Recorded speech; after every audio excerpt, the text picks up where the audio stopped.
조갑제 TV 시청자 여러분 안녕하십니까? 2025년 10월 27일 오전 10시 30분입니다.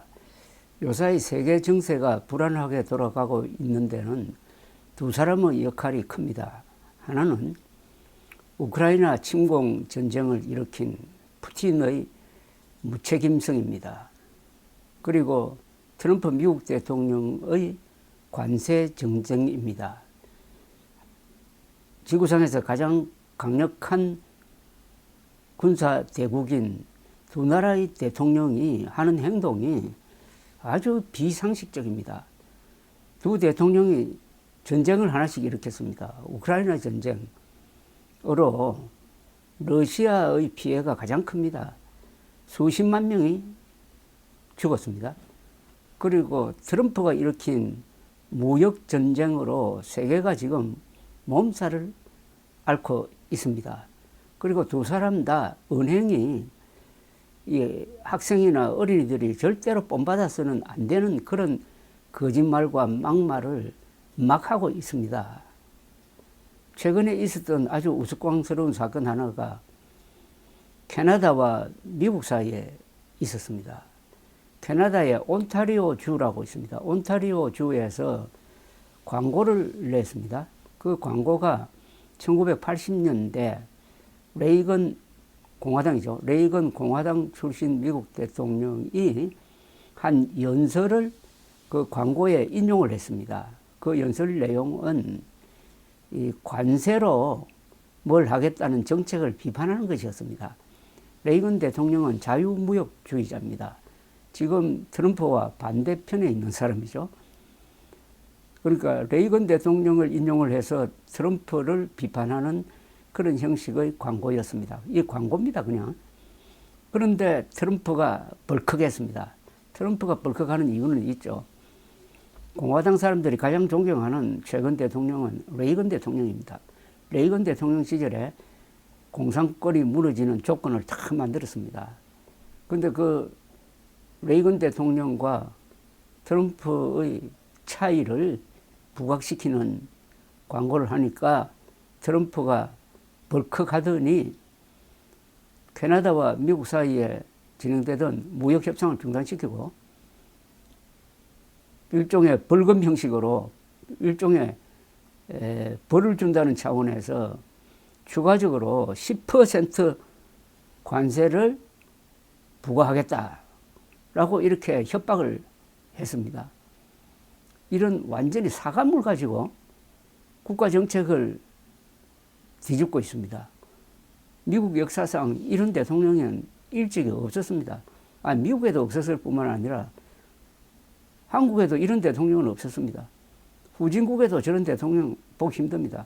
완전히 사적 감정으로 국가 권력을 동원해가지고 어느 나라, 그것도 아주 우방국인 어느 나라를 이렇게 괴롭히는 이런 사람이 상상이나 했겠습니까? 더구나 카나다와 미국은 국경선을 공유하고 있지 않습니까? 바로 이웃 나라 아닙니까? 카나다는 무역액의 전체의 70%를 수출입니다. 수출의 70%를 미국에 팔아서 먹고 사는 나라입니다. 그러나 카나다는 핵무기가 없습니다. 핵무기가 없으니까 트럼프가 이렇게 업신여기는 겁니다. 그런데 핵무기 있는 김정은한테는 상당히 좀 약하게 놉니다. 그리고 핵무기를 가진 시진핑에게는 어떤 면에서는 좀 굴종적 태도를 보이고 있습니다. 이번에 경주에서 시진핑 트럼프 회담이 이루어지면은 어떤 합의가 나올 텐데 그 합의는 중국에 유리한 합의가 나올 가능성이 높습니다. 그동안에 중국에 대해서 관세를 물리겠다, 얼마를 물리겠다 이런 식으로 큰 소리 쳤지만은 그 수위가 점점점 낮아지고 있습니다. 트럼프가 카나다를 대하는 태도와 북한을 대하는 태도와 중국을 대하는 태도가 다른 이유가 여러 가지 있겠는데 가장 결정적인 것은 핵무기가 있는 나라에 대해서는 트럼프가 고분고분하다는 거죠. 그러니까 우리가 지금 핵무기 없는 상태에서 북한을 상대하고 중국을 상대하고 미국을 상대하는 것이 얼마나 어려운지 새삼 드골 프랑스 대통령이 왜 독자적 핵무장을 하려고 했느냐를 돌아보게 됩니다. 드골 대통령은 핵무기를 갖지 않는 나라는 진정한 독립국가라고 볼 수가 없다라고 했습니다. 케네디 대통령과 만났을 때 오랜 대화를 나누었는데 그 대화록을 읽어보면 이런 대목이 나옵니다. 당시 소련이 파리를 핵무기로 공격할 때 미국은 워싱턴이 소련의 보복으로 핵무기 공격으로 사라진다는 것을 각오하고 프랑스를 도와주겠느냐? 나는 도와준다고 믿는다. 그러나 소련은 그렇게 믿지 않을 것이다. 그러면은 우리가 핵무장을 하는 수밖에 없다. 이렇게 이야기를 했습니다. 새삼 역사를 길게 보는 위대한 지도자의 통찰력을 느끼게 하는 그런 대목이었습니다. 자, 이걸 우리가 지금 보면서 여러 가지 고민을 하고 있습니다. 이재명 대통령이 이 부분에 대해서는 상당히 원칙적으로 대응하고 있다고 봅니다. 시간이 걸리더라도 미국이 요구하는 3,500억 달러 거의 무조건적 대미 투자는 받아들일 수가 없다. 그렇게 하면은 우리가 또 외환 위기를 맞게 될 수도 있고 탄핵당할지 모르겠다라는 말을 하면서 시간이 가더라도 제대로 된 합의를 하겠다는 그런 태도를 견지를 하고 있습니다. 저는 이럴 때는 여야를 떠나서 이런 이재명 대통령의 입장을 뒷받침해야 된다고 생각합니다. 특히 국민의힘이나 보수가 그렇게 해야 됩니다. 입으로는 외교와 안보에는 뭐 여야가 없다고 하는데 바로 이럴 때 그렇게 하는 것입니다. 캐나다에 대한 트럼프의 오만한 자세, 그리고 시진핑에 대한 상당히 유화적인 자세를 보면서 지금 세계가 일종의 명청교체기에 있는 것 아니냐 하는 생각을 갖게 합니다. 명청교체기라는 것은 17세기 초 동북아시아에서 중요한 변화가 일어나고 있었습니다. 명나라가 쇠퇴하고 있었습니다. 특히 임진왜란 때 명나라가 파병을 해가지고 거기에 골병이 들었습니다. 그런 사이에 만주에서는 후금이라는 여진족 중심의 후금이라는 나라가 만들어져서 점점 병력을 강화하고 나중에는 청으로 바꾸고 황제를 칭하면서 중원으로 쳐들어가서 명을 없애고 중국을 먹겠다 하는 전략을 펴고 있을 때였습니다. 이때를 명청교체기라고 합니다. 이럴 때 광해군은 현실적인 외교 정책을 펴가지고 줄다리 외교를 했습니다. 그 다음에 그런 줄다리기 외교를 하는 광해군이 명나라를 배신했다 하는 명분을 걸고 인조 반정을 일으켰습니다. 그래서 인조는 집권하자마자 다시 친명 정책으로 돌아갑니다. 여기서 일어난 전쟁이 병자호란이죠. 이 병자호란이 일어나는 과정을 보면은 청나라는 전쟁을 하기 싫어했습니다. 오히려 우리가 중원으로 쳐들어갈 때 배후에서 조선이 문제를 일으키지 않는 차원에서 관리를 하려고 그랬어요. 그런데 인조 정권과 거기 강정파들은 청나라를 인정할 수 없다. 즉 청나라를 황제국으로 인정할 수 없다. 청태종을 황제라고 불러줄 수가 없다. 우리는 오로지 하늘 아래 한 사람의 황제만 있을 뿐이고 그 황제는 명나라 황제다. 이런 식으로 고집을 피우다가 후한을 정리해야 되겠다고 하는 청태종의 의지에 따라서 병자호란이 일어났습니다. 그러면 전쟁 준비라도 해야 될 것 아닙니까? 전쟁 준비는 그냥 도망갈 준비도 제대로 하지 못하다가 그 겨울에 압록강을 넘은 청나라의 기마군단이 서울 근교에 도착하자 부랴부랴 강화도로 가려고 하다가 길이 막히니까 남한산성으로 들어가서 거기서 몇 달 동안 농성하다가 저 얼어붙은 그게 1937년인데 얼어붙은 지금 삼전도 지금 롯데호텔 근방입니다. 잠실. 거기 인조가 저 높은 자리에 앉아 있는 청태종을 향해서 얼어붙은 땅에 머리를 9번이나 맞대면서 굴욕적인 항복을 했던 그때를 연상시킵니다. 그 명청교체기 때 조선의 이 지도부는 상황을 오판을 해가지고 내려가는 명예 충성을 다하다가 나라를 절단내고 말았습니다. 요사이 이런 세력과 비슷한 사람들이 한국에 있습니다. 이 극우 세력입니다. 극우 음모론 세력이 무슨 짓을 하고 있느냐 하면은 중국이 부정선거의 배후 세력이다 라는 거짓말을 하면서 반중을 선동하고 있습니다. 반중을 선동하는 타겟이 중국 공산당뿐만 아니라 중국 사람들까지 확대시켜가지고 이렇게 되면 완전히 이거는 인종적 선동입니다. 인종적 선동을 하면서 트럼프에 대해서는 무조건적 일종의 굴종을 하고 있습니다. 심지어 트럼프가 한국에 개입을 해가지고 이재명 정부를 눌러가지고 윤석열을 석방시키도록 할 것이다 하는 허황된 소문까지 퍼뜨리고 있는 이런 자들이 바로 청태종의 개입을 불러들인 인조조정의 그 강경파와 똑같은 우물한 개구리 아니겠습니까? 그래서 지금 국제 정세를 보는 가장 큰 관점은 중국과 미국의 대결 구도입니다. 중국과 미국의 대결 구도 속에서 한국은 어떤 생존 전략을 도모할 것이냐 하는 거죠. 한국은 반중, 반일, 반미, 반러시아 하면은 곤란하게 되는 나라입니다. 왜 곤란하게 되느냐? 우리보다 강력하고 인구도 크고 한 나라이기 때문만은 아닌 것입니다.